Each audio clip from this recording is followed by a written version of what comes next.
You know, that feeling, right? That heavy weight, the one that lands when you're facing something intimidating. Hmm. Um, a huge decision, a tough setback, or just that persistent doubt, Yeah. it can make you feel completely stuck. It's such a fundamental human response. We all hit those obstacles that feel like they can just stop us cold. That sense of fear or, being genuinely blocked, it's universal. Absolutely.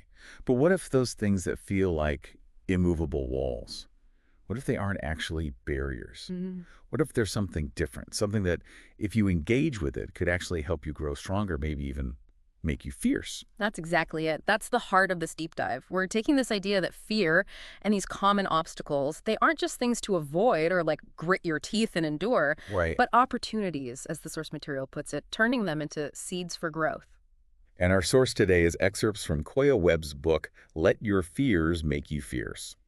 Now, Koya is well known as a yoga teacher, a wellness leader, and her book is fascinating because she blends these very raw personal experiences with really practical, actionable tools. It's definitely a mix of memoir and guide. She uses her own journey, and she's been through some significant challenges to really illustrate the principles she teaches and makes them feel grounded, real. So our mission here is to unpack the core insights from Koya Webb's work. Hmm. How does she suggest we really understand what fear is? How do we actually face it? And maybe most importantly, how do we move through it? Yeah. We're going to pull out the key mindset shifts and the practical techniques she offers, showing you how that feeling of hitting a roadblock can genuinely become a path for growth. And the goal is really to give you, the listener, some tangible knowledge, not just concepts, right? Right. But things you can reflect on, maybe even try, to help navigate the specific challenges in your own life. Think of this as a shortcut to understanding how to use obstacles as fuel. Okay, let's dive in then. Koya is very clear from the start. Mhm. Fear is real. It's not always easy to just, shake off, No. especially when it's tied to past trauma. Yeah. She really validates that feeling of being overwhelmed. Oh, completely. And she speaks from such deep personal experience here. She mentions, childhood fears, but she's very open about the profound fear after sexual assault Mm. and the fear that came with a serious athletic injury that just completely derailed her path. That authenticity really underscores her message. Which makes her central idea, that distinction between being in fear and being fierce, Yeah. so powerful. Yeah, Being fierce isn't about never being afraid. exactly. It's about having the capacity to handle the fear when it arises, process it, and choose to move from that like contracted state back into a place of possibility, which she links to love and growth. It's about developing resilience and knowing how to pivot despite the fear. Mm-hmm. And she identifies some common patterns of fear that, well, many of us experience. Yes, she highlights 4 that seem to come up a lot. First, the classic fear of failure. The voice that says, what if I try and it just doesn't work? Her insight here is quite direct, almost counterintuitive. Taking any action, making a decision, is almost always better than being paralyzed by the fear of making the wrong one. Why is that? Because if you act, even if it doesn't go perfectly, you create an opportunity to learn, to adjust. Inaction just guarantees you stay exactly where you are. Which is its own kind of failure, really. Right. Stuckness provides no new information. Then there's the fear of judgment. Worrying about what other people will think if you step outside the lines. This is where she really emphasizes listening to your own inner compass, your intuition, not letting the opinions or expectations of others dictate your path. Easier said than done sometimes. Oh, for sure. But she points out that often what someone else advises is really just their perspective based on their fears or experiences, Right. not necessarily what's right for you. Following your heart, your own truth, even when others question it, that's key. That's a crucial reframing. Yeah. Okay, the third type she discusses is the fear of change. This one can kind of sneak up on you because change isn't always some dramatic event. Exactly. It can be subtle, a slow shift. Koya's own story of her second track injury is a great example. It forced her to stop, right? Yeah. And through that pause, she realized that pursuing the Olympics, while it was an old dream, it no longer brought her joy. And this new path involving yoga, which she'd returned to for healing, began to emerge. What's interesting is that her underlying mission to be a positive role model hadn't actually changed, Just the method. just the way she would fulfill it. The fear was in letting go of the familiar path to embrace this unknown new one, even though it aligned more deeply with her evolving self. It's about allowing your purpose to express itself in new forms. Yeah. Okay, and the fourth fear she highlights is the fear of being the first stepping into completely uncharted territory. This requires such a profound trust in yourself, your intuition, your judgment. Her decision to move to California alone, leaving a close family without knowing anyone. That's a big leap. Huge. It's a powerful instance of this. She suggests that staying small and safe can actually be the riskier long-term path because you miss out on potential growth and experiences that stretch you. She also shares that memorable experience in the Medina in Morocco, Oh, yeah. having to quickly learn how to set boundaries because her naturally open nature could easily be taken advantage of there. Absolutely. That was a rapid lesson in trusting her gut instincts outside a familiar environment. Navigating those fears of the unknown, of vulnerability, it forces you to cultivate self-trust in ways you might not have needed to before. And she anchors all of this right from the start in something fundamental. Yeah. Self-care. Yes. She insists it's not optional. It's crucial for building the capacity to handle fear, and you should start doing it immediately, like right away. Yes, she lists really simple practices. Establishing a morning routine, drinking water, she mentions lime water, taking walks, or meditating. And her key insight, I think, is that consistency is far more important than duration when you're starting out. So like 5 minutes daily beats an hour sporadically. Exactly. 5 minutes of meditation consistently is better than an hour once in a while. This focus on nourishing the body, mind, and spirit, it's foundational to her whole approach to resilience. That makes perfect sense. If your foundation is weak, it's hard to stand tall against fear. Which brings us to a major theme in the book. Shifting your mindset, moving from a place of pain to a place of power. Right. It ties back directly to her own journey. That second injury really was a catalyst. It wasn't just physical, it was emotional, spiritual. It forced her to evaluate if her pursuit of track was still coming from a place of joy. She used a pros and cons list. Yeah, and she realized the scale had tipped heavily towards the cons. It connected with this core principle she learned from her mother. Whatever you do, do it in love. If the love or joy is gone, it's a clear signal that something needs to change. And she contrasts that feeling, the misery track had become, with the joy she found later in fitness competitions. Right. When her focus was purely on her personal best, not external validation or beating others, the feeling in the activity tells you if it's aligned. This leads into what feels like the absolute critical turning point she describes, shifting from a victim mindset to a creator mindset. This is foundational. The victim mindset, as she describes it, it's rooted in blame. Because this happened to me, the assault, the injury I gave up, I am broken, I can't move forward. That sounds disempowering. Totally. She explains this mindset lowers your energetic state, your vibration. Think of it like your overall emotional frequency or the energy you're putting out, and it keeps you stuck, attracting more of what you don't want. And the creator mindset flips that script. Completely. It's because this happened to me, I now understand my strength, I learned how to set boundaries, I know what I don't want. It's about taking responsibility for your response and your future, regardless of what happened. This raises your vibration. Your emotional frequency shifts to something lighter, more expansive, and helps attract positive energy and opportunities. She uses her experiences of assault so powerfully to illustrate this choice. She does. She chose not to let those events define her as a victim, but as someone who could use that experience to build resilience and empower herself and others. The story about finally speaking about her trauma in a women's circle is incredibly moving. And that connection she makes between the emotional release and a subsequent physical healing, a ruptured cyst, that's striking. It's such a powerful example of the deep mind-body connection. Releasing that stored emotional pain can have tangible physical effects. Sharing that story in a supportive community allowed the hidden pain to surface and begin healing. But the key was choosing not to stay in that story. Exactly. The key for her was not just sharing, but then choosing not to make that story her sole identity moving forward. She reinforces this by emphasizing taking full responsibility for your feelings, using the example from an agape class where the teacher insisted you say, I feel angry, or I feel sad. Right, not they made me feel angry. That simple linguistic shift puts the power back in your hands. It does. Your feelings are your internal response, and you are responsible for how you process them and what you do next, rather than waiting for someone else to change or fix how you feel. And that leads to another crucial, sometimes really difficult step: forgiveness and letting go.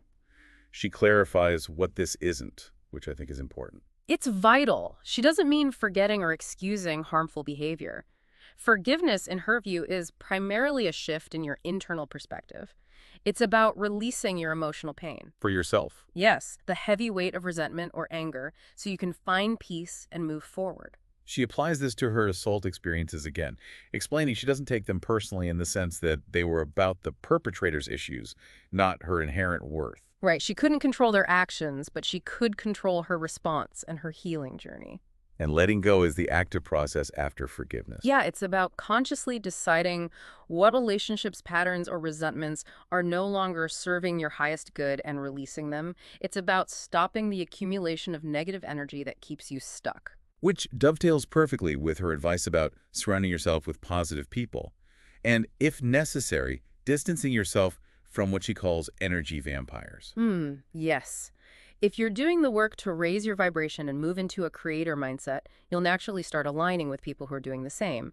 But you also need to be mindful of those who consistently drain your energy. It's okay to create space. She's quite direct that it's an act of self-care and necessary for your growth to create space from those negative dynamics.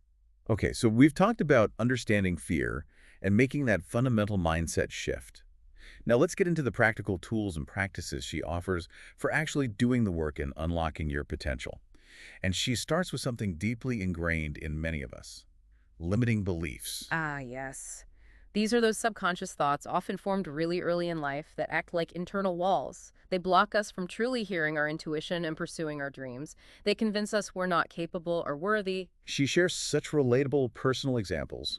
The story of her father telling her to shut up when she was singing as a child. That created this deep belief that her voice wasn't good enough, impacting her even as an adult. And the anecdote about feeling she needed to stuff her bra with socks for an Oxygen magazine cover shoot because she felt her body wasn't enough by industry standards. These show how these beliefs aren't just abstract thoughts. They manifest in our self-perception and actions. So how do you even begin to identify these things lurking beneath the surface? They can be sneaky. She suggests paying close attention to your complaints and frustrations. They can often point directly to a limiting belief. She recommends writing them down. Getting them out? Exactly. Externalize them, start challenging their power. She even mentions practices like a full moon ritual to symbolically release them. And the core method for challenging them is deceptively simple but really powerful. Ask, is it true? Yes. Take a belief like, I'm not ready to write a book. Ask, is it truly 100% factually true in this moment? Often the answer is, well, no, it's not true that I'm incapable. It's just a fear. So you dismantle the absolute. Right. The reality is usually closer to, I'm ready to do my best right now, or I'm not good enough. Is that true? No, you are good enough to do your best. It's about finding the nuanced truth that dismantles the belief. She also offers another way to shift the energy: rephrasing the belief using "I am working on." Oh, I like that. So instead of "I'm not ready to write a book," it becomes "I am working on being ready to write my book." That language immediately acknowledges the thought but redirects your energy towards progress rather than reinforcing the limitation. She also connects this to beliefs about abundance, suggesting that saying I don't have enough money is like saying I don't have enough energy. Creates a lack mindset. Yeah, it creates that lack. Money, like energy, she argues, can flow when you're open to it. This work on challenging beliefs naturally ties into another practice she champions: asking for help. She frames this not as a weakness or a sign of failure, but actually as a sign of maturity and self-awareness. Which is a reframe for a lot of people. It is. Recognizing you don't know everything or can't do everything alone is a strength. She shared her own struggle trying to build her first online course by herself and finally realizing she needed to ask for and invest in expert technical assistance. It's a powerful reminder that collaboration and seeking guidance are part of the journey. She references Nelson Mandela's principle: each one, teach one. Yeah. And the idea that teachers can appear in your life in many forms, often when you're brave enough to admit you need help. And that idea extends to learning from relationships, including the challenging or even toxic ones. Yes, she doesn't shy away from discussing difficult relationship dynamics. The friend who committed identity theft. Wow. Or the friend who was consistently overly dramatic and self-absorbed relationships she admitted she held on to for too long. She references concepts like those in Judith Orloff's book about empaths and narcissists to explain that some relationship dynamics are fundamentally unhealthy. They aren't meant to last. So what's the lesson there? Her point is that sometimes these relationships serve as difficult lessons, showing you what you don't want, or highlighting where you need stronger boundaries. Accepting that a relationship has served its purpose and it's okay to move on is a necessary step for your own growth and peace. Right. Some connections are for a season, not necessarily lifelong. Yeah. Okay, moving into the next area she covers. Cultivating what she calls a high vibe life. And gratitude is absolutely central to Oh, this. completely. She explains that gratitude immediately shifts your internal state, your vibration, to a higher, more positive frequency, which in turn helps attract positive experiences in people. She contrasts this sharply with complaining or criticizing, which she says lowers your vibration. She shares a really raw story about experiencing intense grief after her grandma's passing Hmm. and how incredibly difficult it felt to find gratitude in that deep sadness. But that's precisely when the practice of choosing gratitude became her tool for slowly shifting out of that low vibration. It wasn't about pretending the pain wasn't there, but actively looking for what she could be grateful for. She also mentioned feeling lonely after moving to California, but finding a sense of family by focusing on gratitude for the connections she did have, however few initially. She gives concrete methods for making gratitude a practice, keeping a gratitude journal where you list 3 things daily, and importantly, why you're grateful for them. The why is key. Saying a gratitude prayer, and being a blessing to others through small acts of kindness, like paying for someone's coffee or writing a thank you note. Consistency in these practices is crucial. She stresses that choosing gratitude and love is a conscious choice, available to you even in the midst of difficulty. The aim isn't to suppress negative emotions entirely. You acknowledge them. Acknowledge them, yes, but without dwelling. The goal is to actively spend the majority of your time, say 70–90%, in a higher, more positive state. And she notes that sharing your struggles is important, but what truly elevates the collective vibration is sharing how you navigate through them and emerge stronger. It's the story of transformation that resonates and inspires. She outlines several powerful mind training tools next. First, affirmations. Positive statements you repeat daily. The idea is that consistent repetition helps rewire your brain, strengthening positive thought patterns and weakening negative ones. She encourages listeners to create their own affirmations tailored to their specific goals or challenges. Then there's visualization. She describes this as an incredibly powerful tool for manifestation and even healing. The core principle, supported by neuroscience, is that your brain can't fully distinguish between vividly imagining something and actually experiencing it. That's wild. Isn't it? This primes your body and mind for action. But she gives a detailed process. Visualize the ideal outcome or situation, making sure to stay grounded and present in your body using all your senses. But crucially, she adds that you should also visualize the adversity, Right. the challenges you might face, and see yourself pushing through them. Then write it down. Creating vision lists or vision boards helps make this tangible. She also touches briefly on chakras, describing them simply as energy centers in the body associated with different aspects of our spiritual and emotional well-being. How does that connect? Balancing them, he suggests, helps clear blockages and supports manifestation. She mentions the heart chakra, love, throat chakra, communication, creativity, third eye chakra, intuition, and crown chakra, consciousness, and how imbalances might show up. It's a way of connecting the physical and the energetic self. Another tool she relies on heavily for raising her vibration is music. Oh, yes. She emphasizes the immediate impact music can have. Listening to upbeat, positive, or affirming music can instantly shift your mood. Totally different from wallowing in sad songs. Exactly. Contrasting it with dwelling in sad music that reinforces a low state. She creates motivational playlists, some with lyrics, some instrumental, noting that instrumental music can sometimes feel more open for receiving what she calls divine downloads or insights. Like how her prayer came to her. Precisely. She even has a song called Be Loved. Finally, in this section, she discusses faith. She defines faith not just religiously, but as trusting your inner knowing, doing your absolute best, and maintaining a positive outlook even when you don't have concrete proof that things will work out.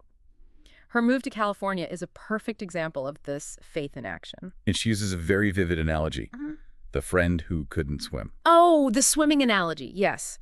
Grabbing onto her and pulling her down in the deep end. She relates this to how other people's fears and doubts can literally feel like they're dragging you down and shaking your own faith. Unless you stay anchored in your truth and are willing to distance yourself from that negative drag. It's a powerful metaphor for discernment and protecting your own energetic space and belief system. Okay, bringing it all together in the final section. Building your truly unstoppable life. She starts this by stressing the need for clarity and focus to avoid feeling overwhelmed by all these potential changes and goals. Yes. A key step here is finding your personal mission statement. She describes this as discovering the activity or purpose that brings you deep joy, utilizes your unique gifts, makes time seem to disappear when you're doing it, and importantly, has a selfless component. How does it serve something larger? Exactly. How does it serve something larger than yourself? Her mission is to raise the love vibration of the planet. And she shows how that big mission isn't overwhelming when you break it down by asking how. This leads to setting specific, actionable goals. Which is the next step. Setting goals, and most importantly, knowing your why. Goals should be specific, detailed, written down, and kept visible as reminders. But the engine behind the goal is the why. Writing down the why behind your goal and mission crystallizes your motivation and keeps you anchored. She gives an example of a friend whose goal to release a song lacked a strong why rooted in purpose. Like, because my friend did it. Yeah, Yeah. exactly.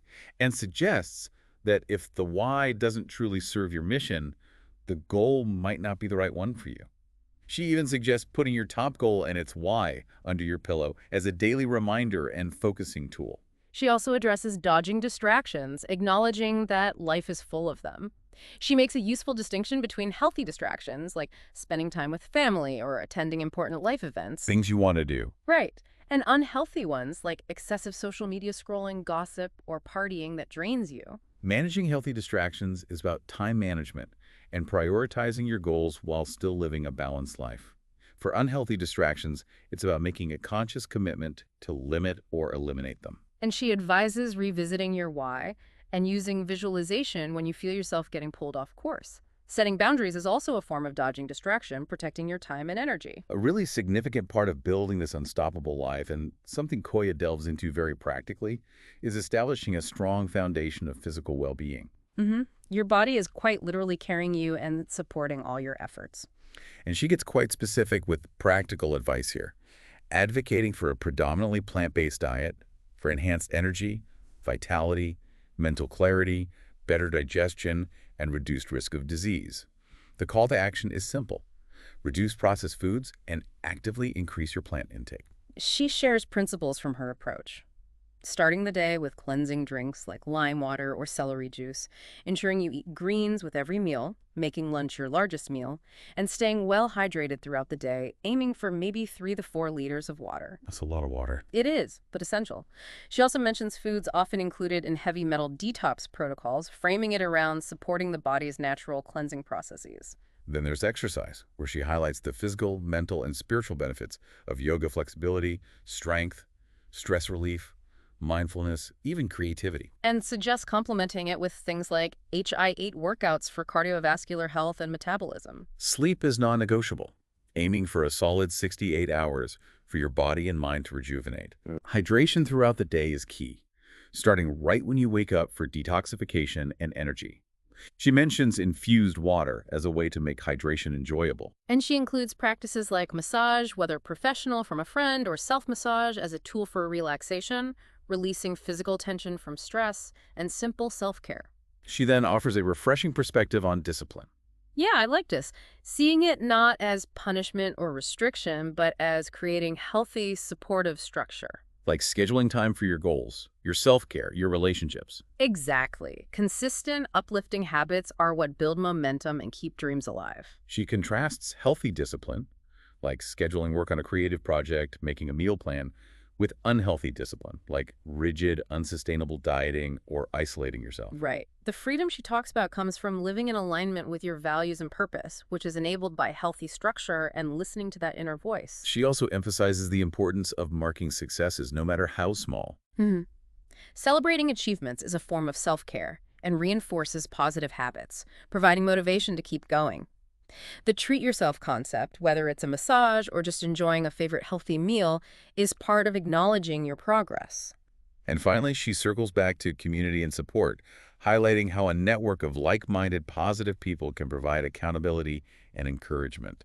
Referencing how her social media community supported her fitness goals. Yeah, a powerful tool. Yeah. But she wisely cautions against letting your self-worth become dependent on external validation from social media. So important. Use it mindfully for connection and support related to your purpose, or step away if it's draining your energy or pulling you out of alignment. Wow, that's a really comprehensive guide she's laid out, essentially giving you a roadmap to navigating challenges and building a life aligned with your purpose. Yeah. We've covered understanding fear, that profound shift from feeling powerless to recognizing your power as a creator, using specific tools like visualization, gratitude, setting intentions, building that essential foundation of physical well-being, finding your clarity, and managing the inevitable distractions. Her core message throughout is that fear isn't a barrier to your potential, it's an opportunity. By understanding it, facing it with intention and tools, and building supportive habits, you possess the capacity to transform obstacles and create a truly unstoppable life, rooted in love and your unique soul's purpose. She closes the book with powerful affirmations, right? Reminders like, I'm living a high-vibe life, I choose love over fear, and I am a creator. Yeah, really centering statements. So for you, the listener, take a moment maybe to consider what resonated most deeply from this deep dive. What single insight or practice feels like the most important nugget for you right now? Maybe it's trying that 5-minute meditation tomorrow morning. Or identifying one limiting belief that's been holding you back and asking, is it true? Mm-hmm. Or simply pausing tonight to write down 3 things you're genuinely grateful for and why. Or perhaps use a framework of weekly reflection. Yeah. Where did you experience growth this week? What challenge did you face, and where did you find an opportunity within it? Mm-hmm. That's a great practice. So consider this. If you truly are more than your fears, as Koya suggests, and if every experience, even a challenging one, can be a seed for growth, what one new thing could you explore or try this week, maybe leaning into just a slight discomfort or curiosity, to discover more about the fierce potential waiting within you?